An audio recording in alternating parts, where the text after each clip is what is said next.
Mes amis, la Corrèze est fière. La Corrèze est très fière de vous recevoir aujourd'hui en présence de M. Laurent Jacobelli, secrétaire général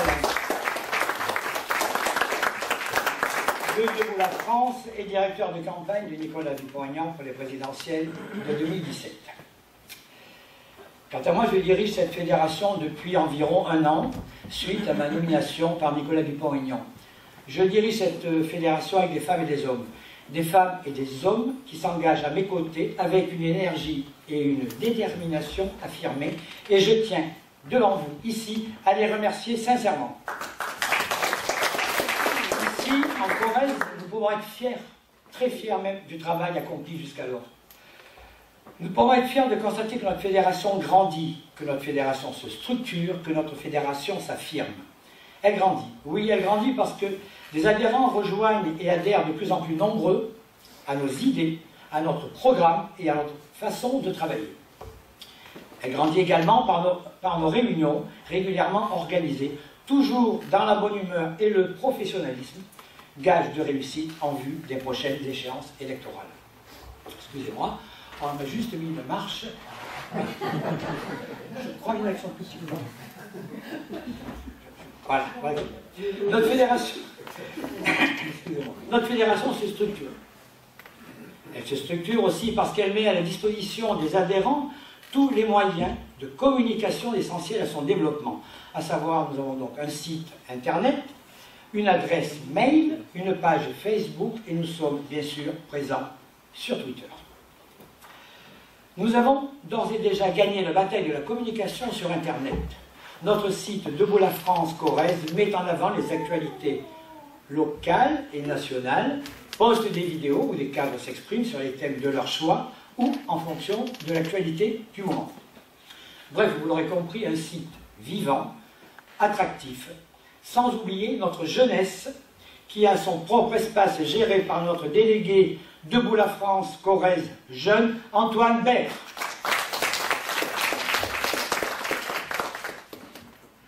Et Antoine Bert qui est délégué jeune de chez nous depuis maintenant, si je ne dis pas de bêtises, à peu près un mois. C'est bien ça. Notre fédération s'affirme. Vas-y, rentre. Grand moment de solitude, n'est-ce pas? Notre fédération s'affirme. Elle s'affirme parce que les cadres sont élus ou nommés, non pas pour combler un vide ou une case sur un quelconque organigramme, mais parce que leurs compétences sont reconnues et leurs convictions sont bien ancrées. Elle s'affirme parce que des adhérents s'engagent sur les territoires, des cantons, des circonscriptions, et d'ores et déjà, je peux vous annoncer la présence de candidates et de candidats de Debout la France aux prochaines élections législatives sur les 2 circonscriptions de la Corrèze. Et je vous demande d'applaudir très fort Marie-Dominique Desjardins, Christine Soler et Antoine Bert, qui sont donc les candidats aux prochaines élections. Et bien évidemment, je me présenterai également moi-même sur la 2e circonscription. De plus, je suis fier de vous annoncer que 7 de nos 19 cantons sont à ce jour représentés par des candidates et des candidats pour les prochaines élections départementales qui auront lieu, certes, en 2021. Avec l'appui et le soutien de la Fédération de la Corrèze et de Nicolas Dupont-Aignan, Christine, Marie-Dominique, Antoine et moi-même n'aurons qu'un seul et unique objectif, faire élire 2 députés Debout la France en Corrèze. Nicolas Dupont-Aignan a d'ailleurs souhaité venir encourager nos candidates et nos candidats et sera présent, je vous l'annonce aujourd'hui, tout début octobre. Pour concrétiser cette magnifique ambition, je vous demande de ne pas vous fier au sondage, de ne pas vous faire hypnotiser par le chant des sirènes de nos adversaires qui vont une fois de plus vous appâter avec des promesses électorales plus abracadabrantesques les unes que les autres et des engagements dictés par une seule voix, la voix, celle de Bruxelles. À propos de nos adversaires, parlons-en de nos adversaires, ceux-là même qui ont gouverné et qui gouvernent notre pays et qui veulent une nouvelle fois se présenter devant vous et qui ont pourtant lamentablement échoué. Chômage record, dette insoutenable, délocalisation, désindustrialisation, déclassement de la 5e à la 6e place mondiale de notre pays, immigration totalement incontrôlée. Bref, vous l'aurez compris, un tableau noir à mettre à l'actif de nos dirigeants. En un mot, que dis-je? En deux mots, des nuls, des incapables. Alors, maintenant, dehors.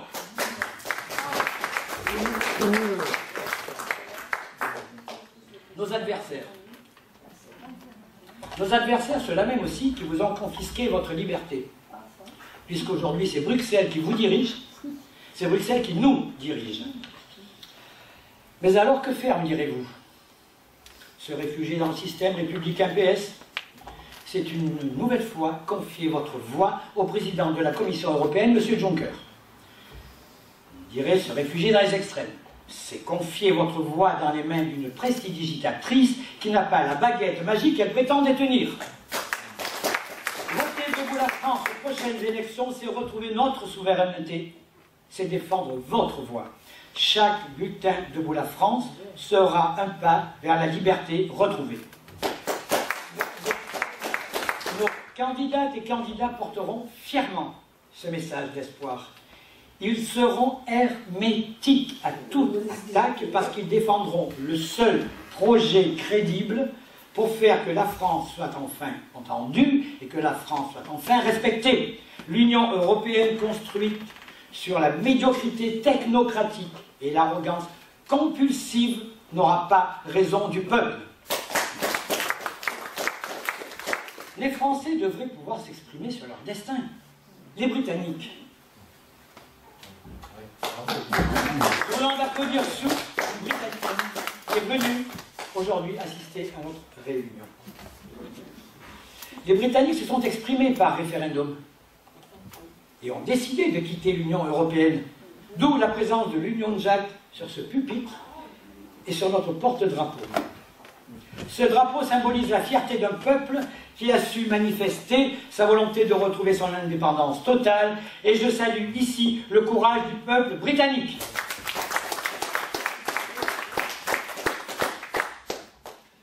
Alors nous devrons, nous aussi, réagir en renégociant les traités actuels. Si hélas cette renégociation ne devait pas voir le jour, de peur que le peuple s'exprime, quelle horreur! Que le peuple exprime sa volonté de sortir des griffes de Bruxelles, alors, mes amis, je vous le dis, c'est tout simple, il nous faudra malheureusement attendre les prochaines élections. Quoi qu'il en soit, un véritable référendum va avoir lieu en France. Il aura lieu en mai 2017. Et vous pouvez compter sur la force et les convictions de nos candidates et de nos candidats debout la France Corrèze pour soutenir Nicolas Dupont-Aignan. Si l'actualité de ces derniers jours a braqué les projecteurs du monde entier vers le Royaume-Uni, et ce à juste titre, je ne voudrais surtout pas oublier l'horrible assassinat de nos deux policiers. Ah, excusez-moi, bonjour. Bonjour, bonjour, bonjour. Je vous demande de faire une ovation à M. Grégory Hugues.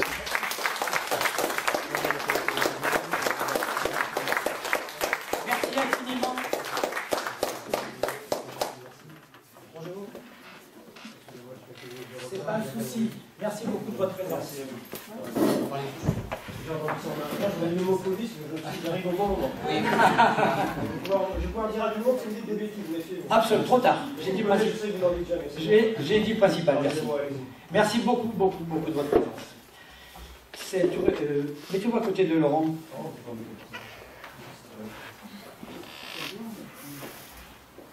Si l'actualité, je reprends si vous permettez, si l'actualité de ces derniers jours a braqué les projecteurs du monde entier vers le Royaume-Uni, et ce à juste titre donc, je ne voudrais surtout pas oublier l'horrible assassinat de nos deux policiers perpétré par un fanatique religieux. Cette barbarie qui a tué une fois de plus 2 innocents, laissant 2 orphelins, est la conséquence d'une politique axée sur le cynisme et le laxisme délibérément orchestrés par nos dirigeants, et les tueries de Charlie Hebdo et du Bataclan ne font que renforcer mon malaise. Je vous rappelle, si tant est que vous l'ignoriez, que cet assassin était connu de la justice, avait été condamné par la même justice. Mais pire, cet individu était lui aussi fiché S. Je suis intimement convaincu, j'en suis persuadé, que tout n'a pas été fait, pour éviter ces drames, tout simplement parce que les mesures de bon sens n'ont pas été prises. Debout la France réclame également l'isolement de toutes les personnes fichées S. Ils sont nombreux puisque, d'après les données qu'on a pu recueillir récemment, on en compterait environ 5000. Vous pourrez peut-être le confirmer éventuellement après. Un petit peu plus. C'est pas moi qui le dis. Peut-on continuer à laisser en liberté des gens potentiellement dangereux qui peuvent passer à l'acte à n'importe quel moment? Si le gouvernement actuel a choisi cette option, debout la France la condamne fermement. Cela n'empêchera peut-être pas tous les attentats, me direz-vous. Mais en isolant les plus dangereux, on en limitera au moins fortement les risques. Il est temps de protéger nos compatriotes qui aspirent à vivre en sécurité. La sécurité qui est en elle-même la première de nos libertés. Debout la France demande donc le rétablissement du contrôle aux frontières. La France n'est plus une passoire, la France est devenue un énorme gruyère. Chers amis, la France est notre maison commune. Elle doit être protégée, elle doit être sanctuarisée. Nous devons appliquer pour la France ce que nous nous appliquons à faire au quotidien, sans même vous poser la question à savoir qui je fais rentrer, qui je ne fais pas rentrer. Si un individu frappe à votre porte, allez-vous le laisser rentrer sans même connaître son identité? Je vous pose la question. Bien évidemment non.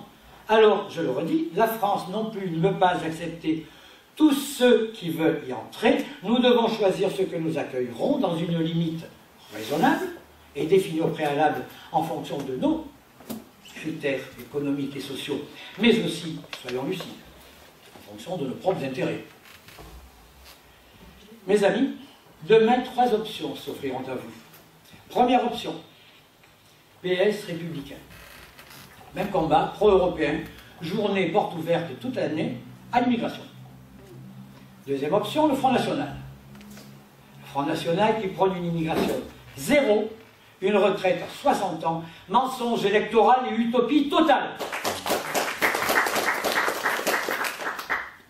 Enfin, la troisième option, debout la France, avec Nicolas Dupont-Aignan, le choix du bon sens, mais surtout le choix du renouveau démocratique. Mesdames et messieurs, chers amis, dans moins de 1 an, vous allez élire votre nouveau président de la République. Vous allez élire vos nouveaux députés. Ces 2 élections majeures, permettront, j'en suis persuadé, de faire apparaître un nouveau visage à la tête du pays et de faire entrer à l'Assemblée nationale de nombreux députés debout la France.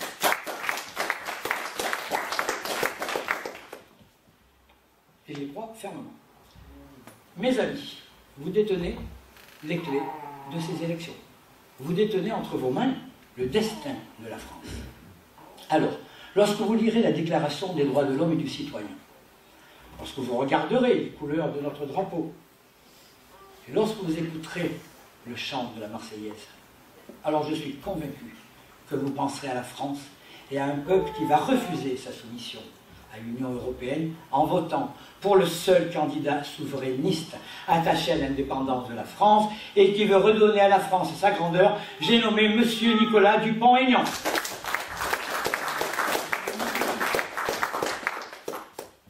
Mes amis, ne laissez pas nos symboles, qui ont façonné la France se fondre dans l'Europe technocratique qui écrase les peuples et les nations. Ne laissez pas ces symboles s'évanouir dans une Europe qui vous piétine, une Europe qui vous méprise, dans une Europe qui vous humilie.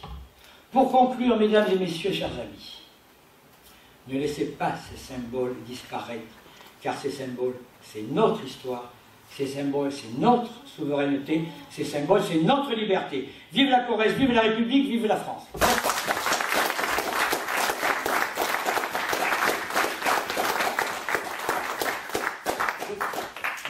vous remercie. Je passe maintenant la parole à Dominique Dufour, notre conseiller national élu de la Corrèze.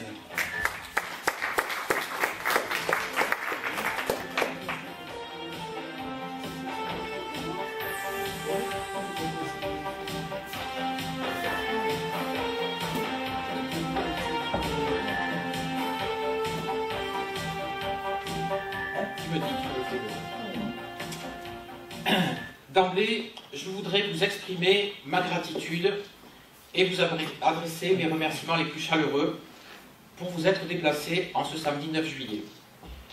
Cette journée fera date. Elle sera la rampe de lancement en vue des 2 élections de 2017, à savoir les présidentielles et les législatives. Je vais à mon tour me présenter en quelques mots. Je suis Dominique Dufour, j'ai été élu il y a quelques semaines conseiller national de la Corrèze et je siège au sein du Parlement de Debout la France à Paris. Cette fonction va me permettre de représenter tous les adhérents de la Corrèze, mais davantage encore, porter votre voix, ou si vous préférez, être votre porte-parole. Cette fonction, je la mets à votre service, et c'est un immense honneur pour moi que de l'exercer. Vous le savez maintenant, Jean-Pierre vous l'a annoncé, nos deux binômes, Christine et Antoine, ainsi que Marc-Dominique et toi, Jean-Pierre, ont fait acte de candidature pour les législatives en Corrèze. Quant à moi, j'aurais pu me présenter sur l'une des 2 circonscriptions de la Corrèze.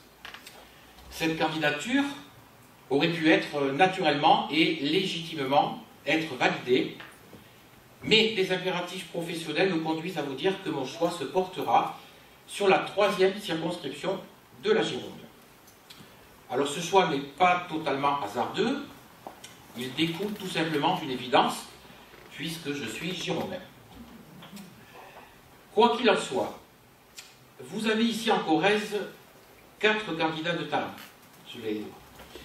4 candidats qui sauront défendre notre programme. 4 candidats avec une force de conviction inébranlable.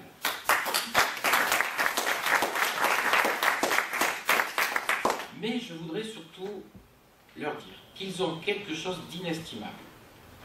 Une générosité dans l'engagement et le travail. Vous pouvez les applaudir.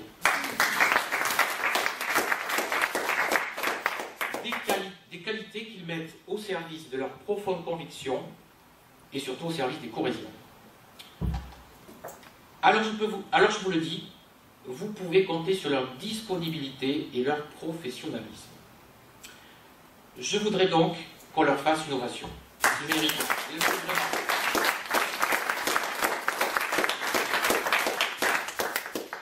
Une campagne électorale. Une campagne électorale, c'est long, c'est dur, mais en même temps, tellement passionnant. Quand on sait que l'on défend la France pour qu'elle redevienne une nation véritablement libre et souveraine. La souveraineté, justement parlons-en. Ce mot de la langue française qui a quasiment disparu de la bouche de nos politiques, sauf à vouloir le jeter en pâture, le dénaturer et pire encore, le mépriser. Non, la souveraineté n'est pas un gros mot. C'est un beau mot.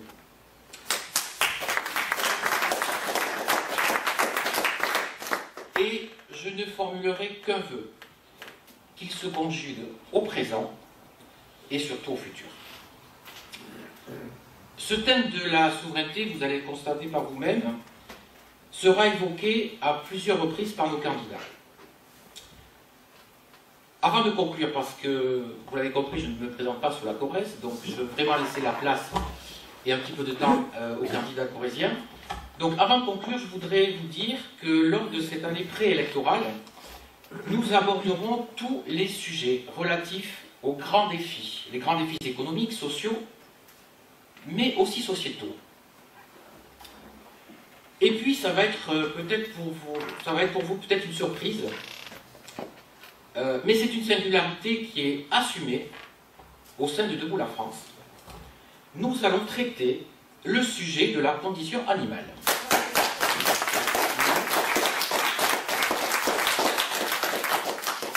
Comme je vous l'ai dit, ça sera assumé.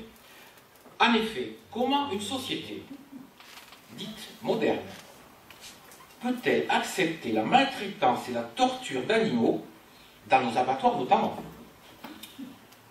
Debout la France donc s'engage à prendre toutes les mesures pour mettre un terme à des pratiques de notre âge et qui sont indignes d'un pays moderne.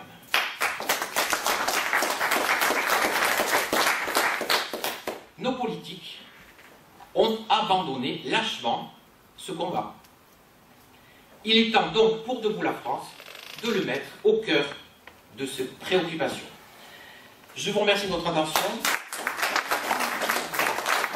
Et je laisse la place à Jean-Pierre qui va... Voilà, je te laisse la place. Merci encore. Merci bien. Merci.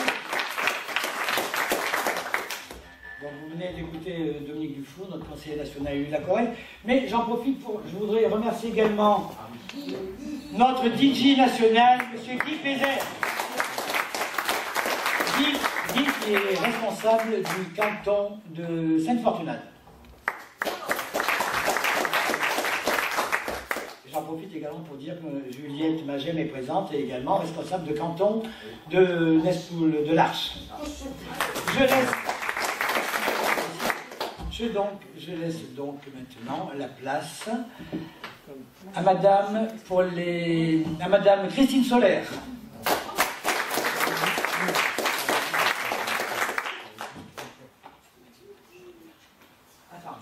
Ah oui, c'est vrai. Eh oui. Je suis petite. C'est juste là où on a fait une erreur, on aurait dû choisir tout le monde à la même hauteur.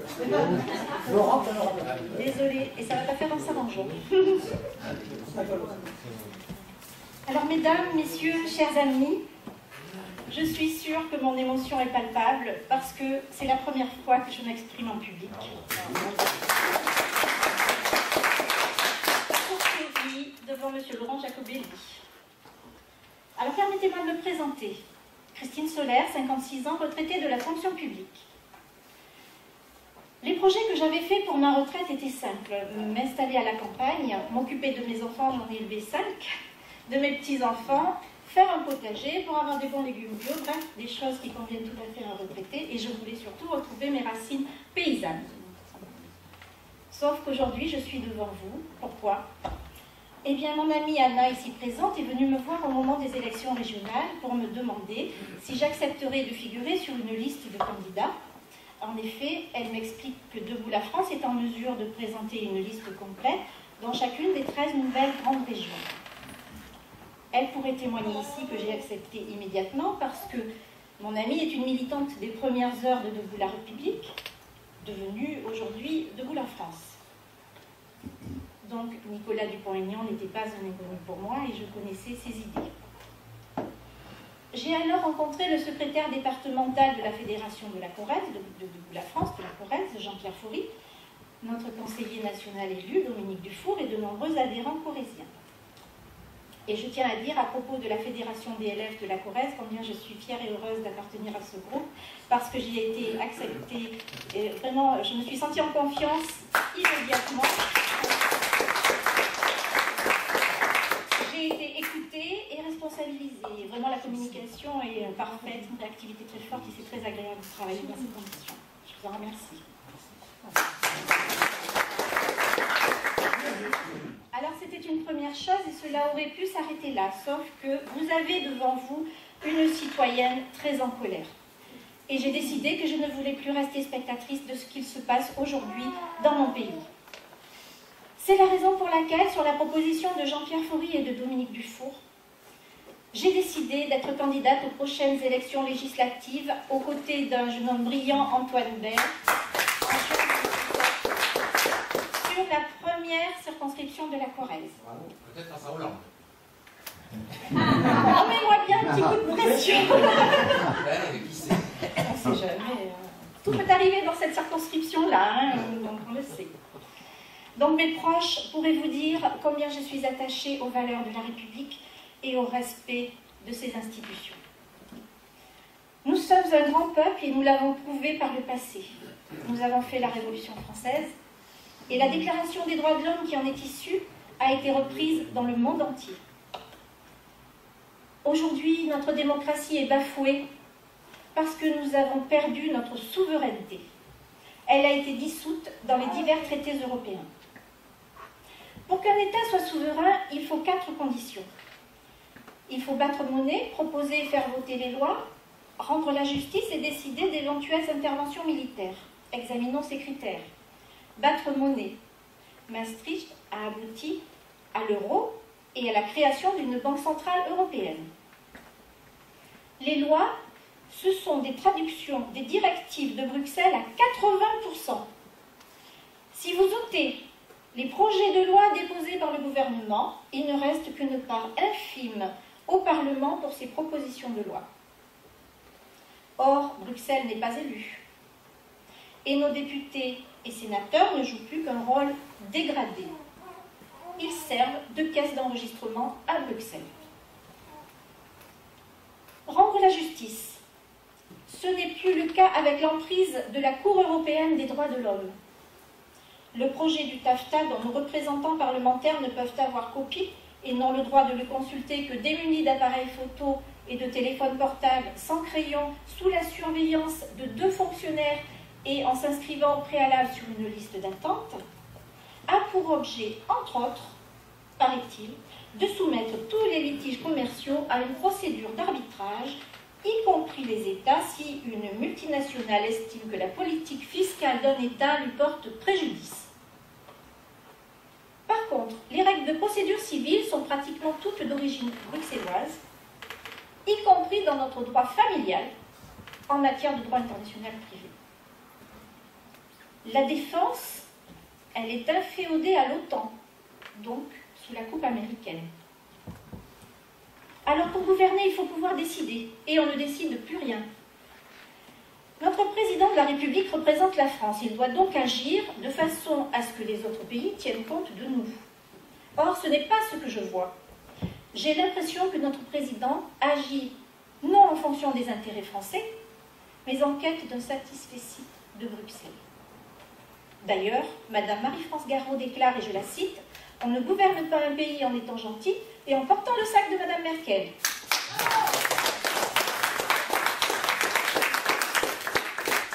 On assiste actuellement à un démantèlement de nos acquis sociaux imposés, là encore, par Bruxelles. Le général de Gaulle disait « Les pouvoirs publics ne valent que s'ils reposent sur l'intérêt public et sur l'adhésion des citoyens. » Bâtir des institutions sur autre chose, ce serait prendre le risque de voir l'édifice s'écrouler. Autrement dit, seule compte la voix du peuple.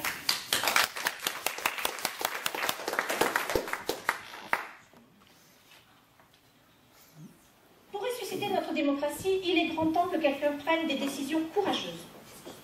Car aujourd'hui, aucun candidat, s'il n'accepte de s'affranchir des contraintes européennes, ne pourra vous faire de promesses.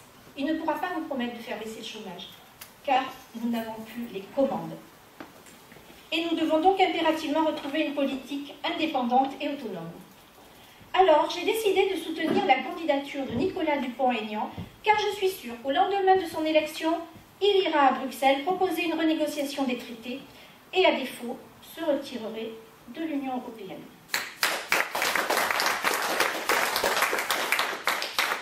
Il propose d'ailleurs un traité concernant une nouvelle alliance pour les pays d'Europe. Et à partir de ce moment-là, il pourra appliquer son programme. Alors il dit que les 2 jambes de sa campagne sont l'ordre et la justice sociale. Et moi, je ne veux plus que des terroristes viennent tuer nos enfants dans notre pays. Je ne veux plus qu'on vienne assassiner nos policiers. Tous les pays du monde contrôlent leurs frontières, sauf ceux de l'Union européenne. Et on a osé montrer du doigt la Hongrie et les autres pays de l'Est qui sécurisaient l'accès à leur territoire. La sécurité des citoyens, c'est leur première liberté, et c'est le devoir du président de la République que de l'assurer. Je ne veux plus également des abus de l'assistanat. Je vais vous donner juste un exemple simple parmi des centaines d'autres. Une jeune femme fait venir sa grand-mère de 80 ans, soi-disant, pour 3 mois de vacances. Sauf que la grand-mère avait besoin d'une prothèse de hanche, donc elle a été opérée gratuitement d'une prothèse de hanche au titre de l'AME, l'aide médicalisée d'État. Elle s'est maintenue, donc elle est devenue sans papier. Elle s'est maintenue sous prétexte de soins consécutifs à son opération et elle a été finalement régularisée. Donc cette personne qui n'a jamais cotisé 1 centime d'euro dans notre pays sera soignée toute sa vie gratuitement et elle percevra le minimum vieillesse sans avoir jamais cotisé 1 centime dans notre pays. Voilà, comme je vous le disais.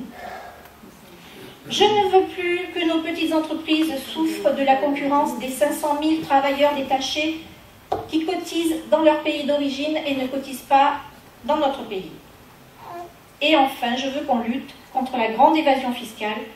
Tout citoyen français doit payer ses impôts en France. Je veux également qu'on lutte contre la fraude à la TVA. Alors, nous n'aurons pas de visibilité médiatique puisque 5 semaines d'égalité de temps de parole avant le premier tour des élections, c'était encore trop pour ces personnes qui sont là depuis 5 ans. Donc, comme vous le savez peut-être, ils ont fait voter en catimini une loi supprimant cela.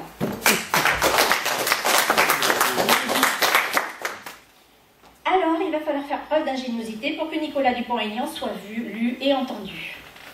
Et je me battrai aux côtés de mes amis pour cet homme que je considère être le meilleur pour défendre les valeurs auxquelles je tiens tellement, pour que nos enfants puissent vivre dans un pays libre et démocratique, comme cela est inscrit dans notre Constitution. Alors vous l'aurez compris, ma détermination est totale, et je me battrai avec toute mon énergie pour aider mon pays à retrouver sa liberté. Vive la Corrèze, vive la République, et vive la France!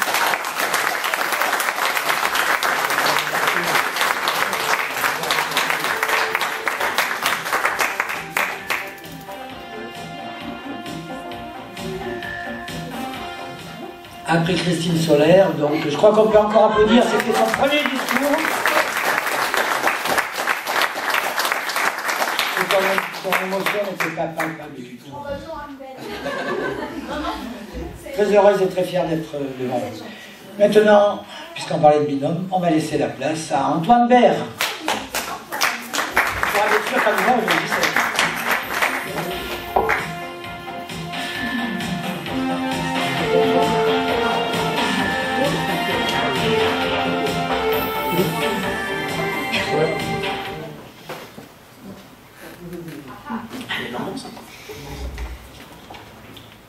Mesdames, messieurs, chers amis, je suis Antoine Baird, j'ai 22 ans et j'ai été nommé il y a quelques semaines délégué départemental jeune de Corrèze.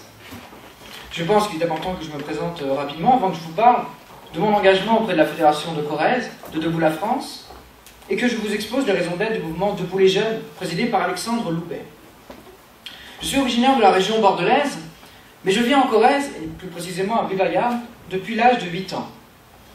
C'est au cours de mes études à la faculté de droit à Brive que je me suis intéressé véritablement à la politique, au fonctionnement de la société et du monde.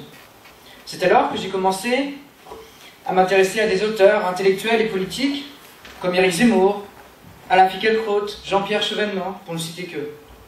Enfin, j'ai validé cette année un master de sciences politiques à l'université de Bordeaux.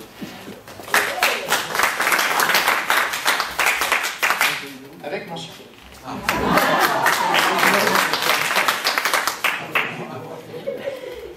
L'année scolaire qui vient de s'écouler m'a permis de faire d'intéressantes rencontres qui m'ont mené jusqu'à vous aujourd'hui. J'ai tout d'abord fait la connaissance sur les bancs de la faculté à Bordeaux d'un jeune militant du MoDem, parti de François Bayrou.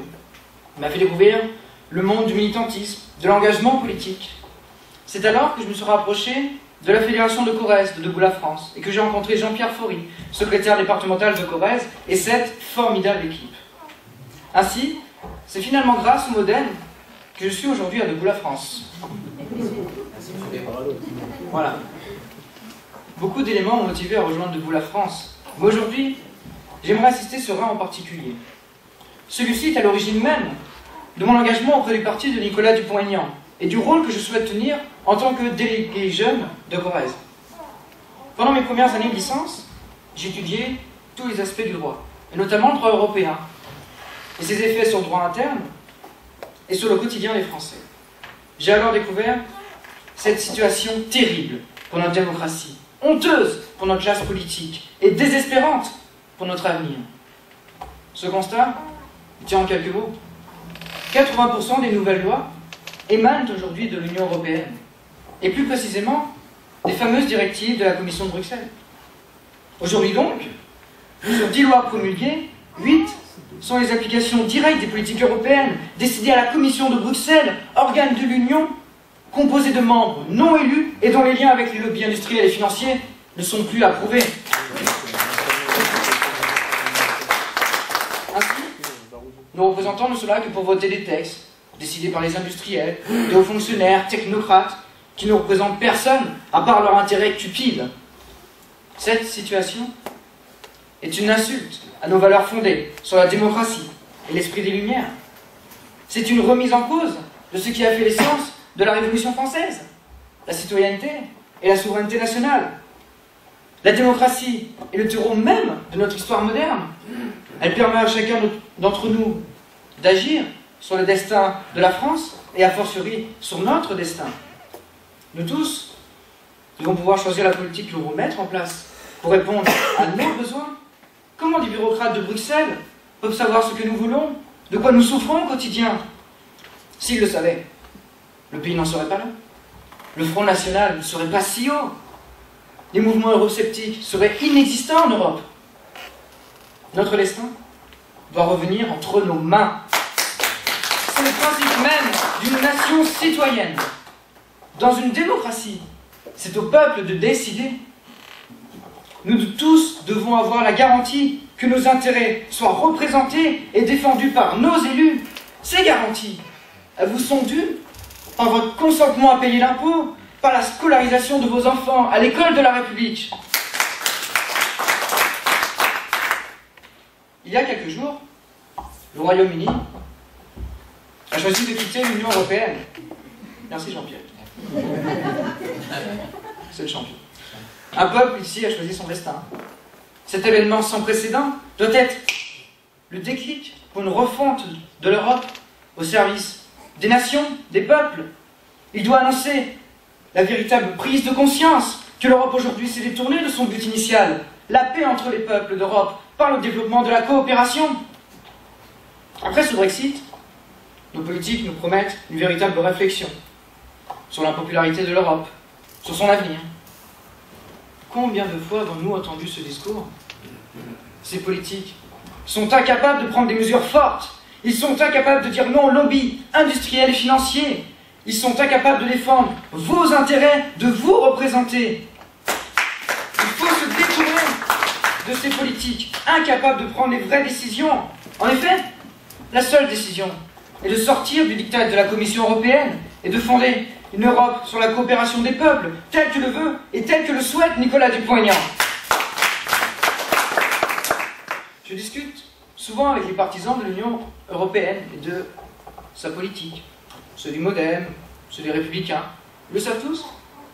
Ils savent que les Français se détourneront d'eux s'ils annoncent que leur programme a pour objectif de faire de la France une simple région d'Europe. S'ils étaient honnêtes avec vous aujourd'hui, ces politiques se présenteraient en annonçant qu'ils veulent transférer davantage de compétences, davantage de pouvoir à Bruxelles, jusqu'à la disparition complète de la France en tant que nation souveraine. Mais ces politiques nous mentent, car ils savent que leur projet est antidémocratique, hypothétique et dangereux. Une autre voie est possible. Au nom de quoi devrait-on tout sacrifier pour satisfaire les intérêts économiques et despotiques de la logique ultralibérale? Après avoir détruit la nature, on voudrait nous voler nos 1000 ans d'histoire, notre si belle culture, notre langue, notre indépendance, notre liberté de choisir notre destinée. Il existe une civilisation européenne, mais il n'existe pas de peuple européen. Ce débat est fondamental. Il a une importance cruciale sur notre avenir, sur le destin de nos jeunes.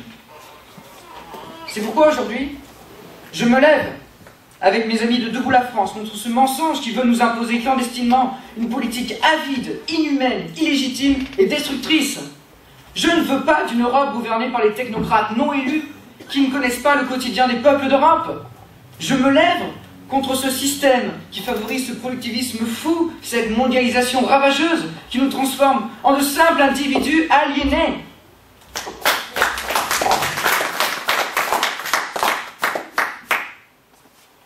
Le récent mouvement des jeunes de Debout la France que je mène en Corrèze aujourd'hui est là pour aider, pour porter la voix de ceux qui sont les premiers touchés par cette situation catastrophique. Les jeunes, vos enfants, leur avenir se joue maintenant. Notre avenir, celui de vos enfants, peut être prometteur si on leur rend le pouvoir de décider de leur avenir et ainsi d'en faire des individus libres. Leur destin serait plus juste si l'ascension sociale se fondait seulement sur le mérite. Ce mouvement des jeunes a besoin de vous pour grandir. Il a besoin de vous pour être le porte-étendard d'un renouveau français fondé sur le retour à notre indépendance et sur des politiques de bon sens. C'est pourquoi je m'engage pour Debout la France auprès de Nicolas Dupont-Aignan dans sa campagne présidentielle. C'est pourquoi je m'engage dans la campagne pour les législatives de 2017 auprès de mon amie Christine Solaire sur la première circonscription de Corrèze, incluant notamment Tulle et Ussel. Nous avons besoin des jeunes aujourd'hui dans notre mouvement. Vous avez besoin de ces jeunes pour que vos idées soient portées le plus haut possible. Debout les jeunes, debout la France, vive la Corrèze, vive la République et vive la France.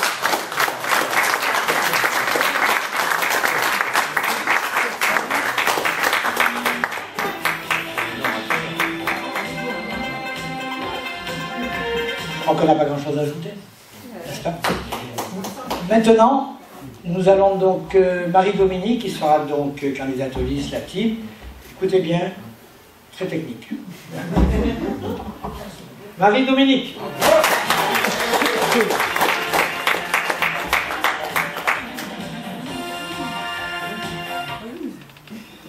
Bonjour chers amis, merci d'être venus. Excusez-moi. Ah oui, ton petit escabeau. Ah, mon escabeau. Voilà. Ah. Voilà, maintenant c'est complet. Je me présente, Marie-Dominique Desjardins, j'ai 66 ans, je suis avocat à la retraite et candidate avec Jean-Pierre Foury sur le 2e arrondissement. Je ne suis pas novice en politique, mais je n'ai pas non plus un véritable parcours politique. J'ai adhéré au RPR après le discours d'Égletons. Dans ce cadre, j'ai soutenu la campagne législative à Tulle en 1978. Parce que j'étais gaulliste, je m'étais engagée dans cette voie. Et j'ai démissionné du RPR en février 1981. En avril 1981, j'ai été sollicitée pour rejoindre la poignée de personnes qui s'activaient pour la candidature de Michel Debré à la présidentielle. C'était il y a fort loin. J'ai ensuite, en avril 1982, soutenu un ami au cantonal, François Béal, parce qu'il était dépourvu d'équipe et que je ne pouvais pas non plus le laisser, bien que RPR, tout seul, se débrouiller. En octobre 2015, après un contact avec Jean-Pierre Foury, je suis devenue membre de Debout la France. J'avais découvert Nicolas Dupont-Aignan en 2005 lors du projet de référendum sur la Constitution européenne. J'avais beaucoup apprécié son livre « J'aime l'Europe, je vote non ».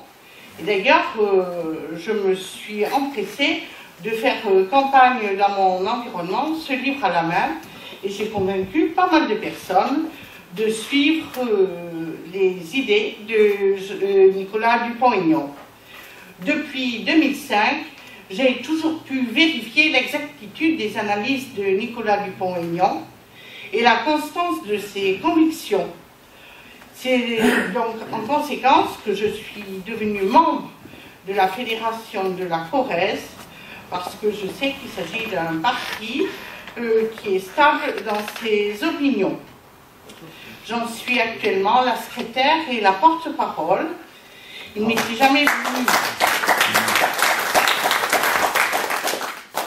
il m'était jamais venu à l'idée que 10 mois après, je serais programmée pour être candidate en binôme avec Jean-Pierre sur le 2e arrondissement.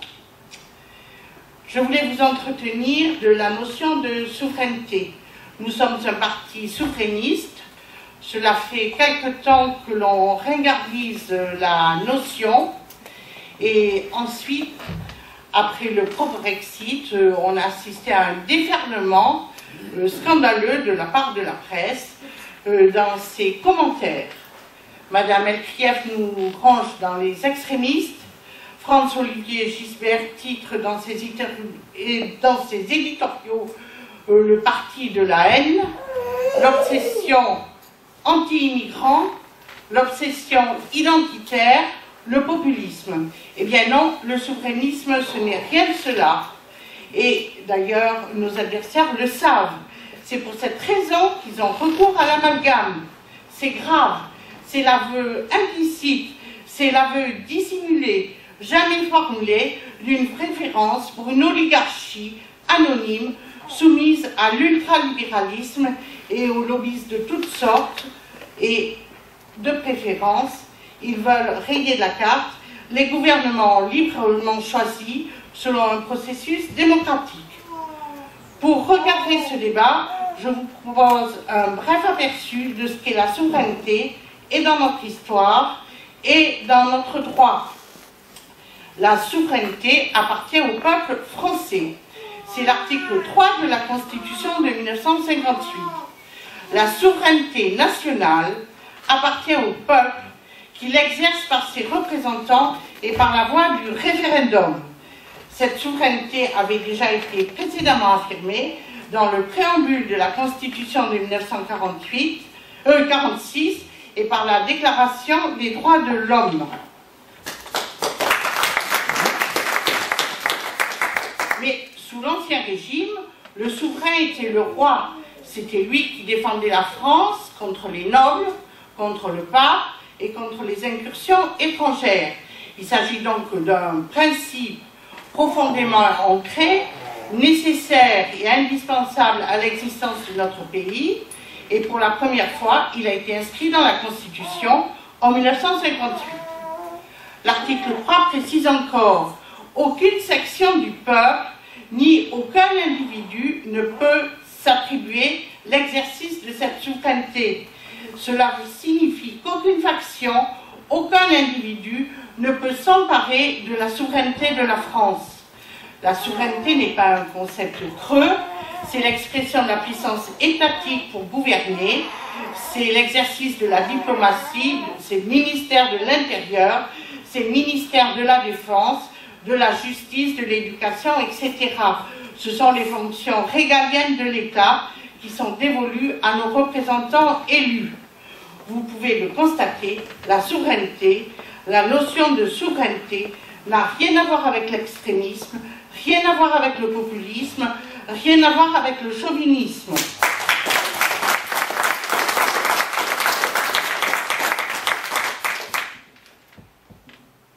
Et je voudrais dire aussi que la souveraineté ne s'oppose pas du tout à l'Europe. C'est par pure mauvaise foi que nos adversaires affirment que nous sommes contre l'Europe. L'Europe, telle que nous la connaissons, s'est construite en deux phases. La première phase, c'est le traité de Rome, en 1957, qui a créé le marché commun, c'est-à-dire la communauté économique européenne. Cette vocation de la CE était principalement d'améliorer le progrès économique et social et la vie de tout un chacun et des peuples qui ressortaient de son espace. C'est cette Europe de projet et de coopération que nous approuvons et que Nicolas Dupont-Aignan veut remettre à l'honneur dans son projet de traité.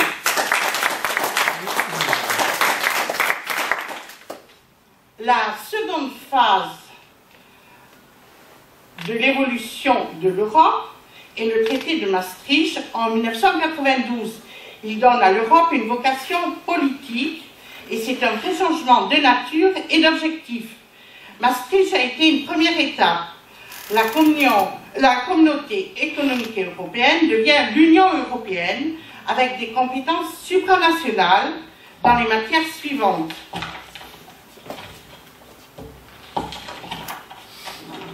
Mon problème de pagination, la coopération en matière de politique étrangère et de sécurité commune, la coopération en matière de justice et d'affaires intérieures. La création de l'euro est annoncée pour 1999. Ils étendent également les compétences communautaires à l'éducation, la formation professionnelle, la culture, la santé, la protection des consommateurs, les réseaux transeuropéens, c'est-à-dire l'électricité, l'énergie, l'eau, les transports, et la politique industrielle. Philippe Séguin et Nicolas Dupont-Aignan avaient sonné l'alarme, mais ils ont été les seuls et ils n'ont pas été entendus. Mais néanmoins, malgré cette extension des compétences de l'Union européenne, on a vu le chômage exploser, notre industrie se délocaliser et beaucoup de PME faire faillite. Les peuples d'Europe l'ont compris. Lors du projet de constitution européenne en 2005, ceux qui ont été consultés par la voie référendaire ont voté contre. Mais qu'à cela ne tienne, nos gouvernants y ont substitué le traité de Lisbonne en 2007. Et deux évolutions majeures se produisent.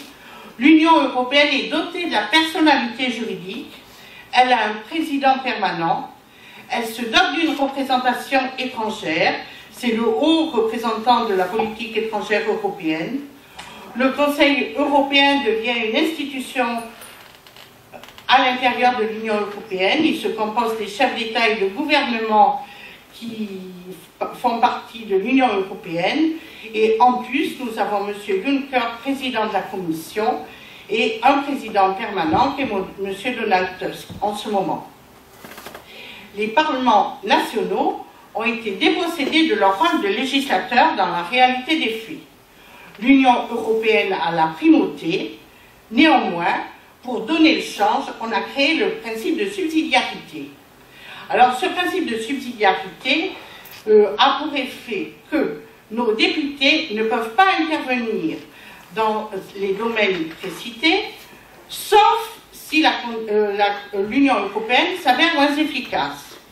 Inutile de vous dire que plusieurs mécanismes ont été créés de façon à ce que nos députés ne puissent pas intervenir au titre du principe de la subsidiarité. J'ai fait des recherches sur Internet pour savoir quelle était la proportion pour notre Parlement français d'application du principe de subsidiarité. Je n'ai trouvé aucune application. J'ai trouvé par contre des sujets de droit constitutionnel qui disaient qu'en effet c'était très difficile à mettre en œuvre. Antoine Berg d'ailleurs vous l'a déjà expliqué tout à l'heure dans le vote des lois qui sont à 80% d'origine communautaire. Alors vous me direz qu'il y a le Parlement européen, certes, mais est-ce que vous avez déjà vu un député européen rendre compte de son mandat? Est-ce que vous les avez vus créer un site internet pour nous informer? Jamais. Ils demandent leur réélection, mais l'électeur est gommé.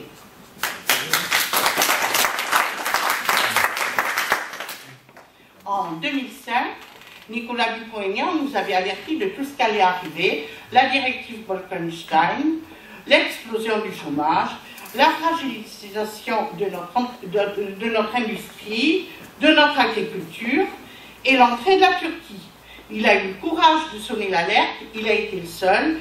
10 ans après, nous pouvons voir les résultats, tout est arrivé.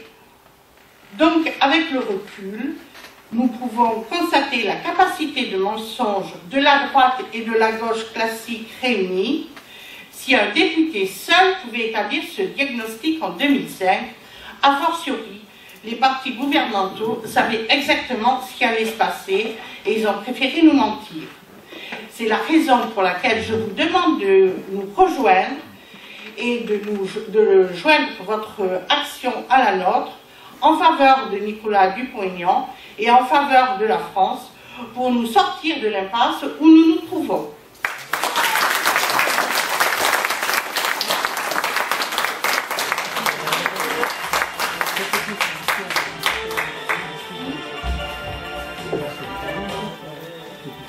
je vous avais prévenu, c'était technique. C'était vraiment, oui, tout à fait. On a essayé justement d'avoir des intervenants un petit peu différents. Et maintenant, je vais laisser la parole à monsieur Grégory Hugues qui va se présenter. Je vous demande une intervention.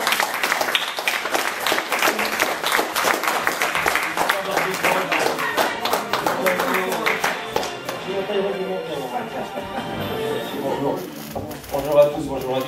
Alors décidément, le policier qui passe derrière l'avocate, c'est un peu un qui se répéter là, j'ai l'impression d'être au travail un peu, voyez-vous, c'est comme ça. Non, mais, oui, c'est bien. Bon, je me présente, je suis Grégory Hugues, donc je suis fonctionnaire de police depuis 20 ans, police nationale. Je viens ici aujourd'hui en tant que représentant du syndicat Unité SGP Police, dont je fais partie. Je suis membre donc, de ce conseil national et détaché sur la région du Limousin en tant que secrétaire régional. Donc j'entends le discours, je ne viens pas moi de mon côté faire aujourd'hui un discours politique, mais plutôt sur invitation de M. Fauré, que je remercie à nouveau, faire un bilan. Alors bilan qui est quelque peu, vous comprendrez, alarmiste, difficile à entendre, mais quelquefois aussi difficile à dire. Simplement il faut dire les choses, donc je vais vous dire les choses. Aujourd'hui, la police va mal. La police va très mal. Je ne rentrerai pas dans les autres débats, dans les autres sujets. Je vais parler de ce qui me concerne, de ce qui me regarde.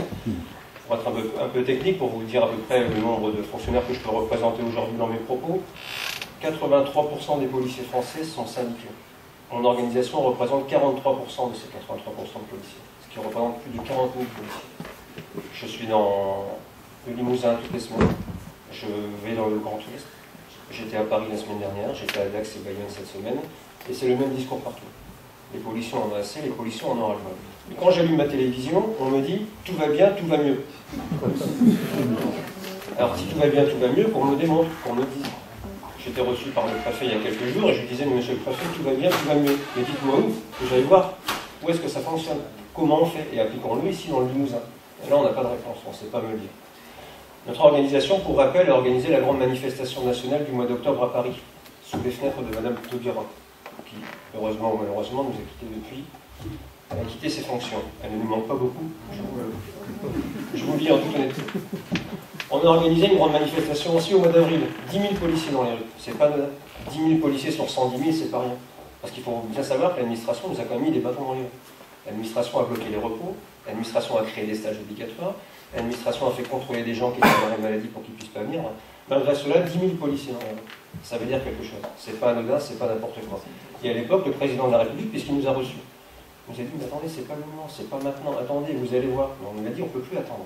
C'est terminé d'attendre, il faut arrêter. Les policiers sont épuisés.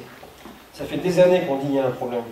Je me revois il y a 5 ou 6 ans, j'étais dans le Nord à l'époque, dans André-la-France, avec le préfet du Nord, j'ai oublié son nom. Je lui disais, monsieur, attention, il y a un gros souci avec le renseignement en France. Nos collègues du renseignement, parce qu'on représente aussi nos collègues du renseignement, nos collègues de maintien de l'ordre que sont les CRS, et les collègues de police judiciaire dont je fais partie, puisque je suis moi-même officier de police judiciaire. Donc je suis encore sur le terrain, je sais encore de quoi je parle. Heureusement, ça me permet d'avoir toute légitimité pour parler aujourd'hui. Quand je lui disais à ce préfet, je dis, mais le renseignement va mal. Les collègues nous appellent, attention, il se passe des choses, on n'a pas de moyens, on n'a pas d'effectifs. Et à l'époque, on nous disait, mais c'est terminé la guerre froide. C'est terminé, on n'a plus besoin de renseignement, on n'a plus besoin d'espions, mais c'est pas ça. Il fallait un travail de terrain, il fallait un travail de contact, il fallait un travail de proximité, et on l'a oublié. On est passé à autre chose. On a créé d'autres choses. La police de proximité, d'ailleurs, qui aujourd'hui peut dire qu'il la voit encore dans son quartier, dans sa commune, dans sa ville ou même dans son village, c'est terminé, ça n'existe plus. Et pourtant, ça a toujours été la base du travail des policiers. On nous a retiré ça à l'époque, on nous a presque rigolé en disant non, mais vous êtes alarmiste, on va plutôt créer des brigades de contrôle de vitesse et de contrôle alcoolémie, on va mettre des radars. Ça paraissait plus important, la sécurité routière, bien sûr que c'est important, mais on a zappé d'autres choses. Et aujourd'hui, on en est là. La faute à qui? La faute à qui? Et aujourd'hui, on se réveille, aujourd'hui, on est attaqué sur notre territoire national, aujourd'hui, des gens sont assassinés sur notre territoire, sont victimes d'attentats, des policiers sont lâchement assassinés dans leur domicile, au sein même de leur famille. On veut nous faire croire que c'est normal, que maintenant on a une solution et que maintenant on va réagir. Mais comment? Je me pose la question, comment? Croyez un policier de terrain que je suis, on n'a pas encore la solution. Les solutions n'arrivent pas. On nous fait de grandes promesses, de grands discours sur les chaînes télévisées, comme quoi on va mettre des moyens. Je vais vous prendre un exemple tout simple. On a mis un plan national qu'on a appelé le plan BAC. On a décidé que toutes les BAC de France allaient intervenir s'il y avait un attentat sur le territoire national, dont on peut tous être victimes ici aujourd'hui. Personne n'est à l'abri. Il n'y a pas que Paris, il n'y a pas que les grandes villes. Je rappelle un exemple anodin. Jouer les tours. Qui connaît Jouer les tours? Petit commissariat de province qui a été attaqué par un fanatique, 3 fonctionnaires blessés à l'arme blanche. Jouer les tours. Mais Jouer les tours, c'est plus petit que tout.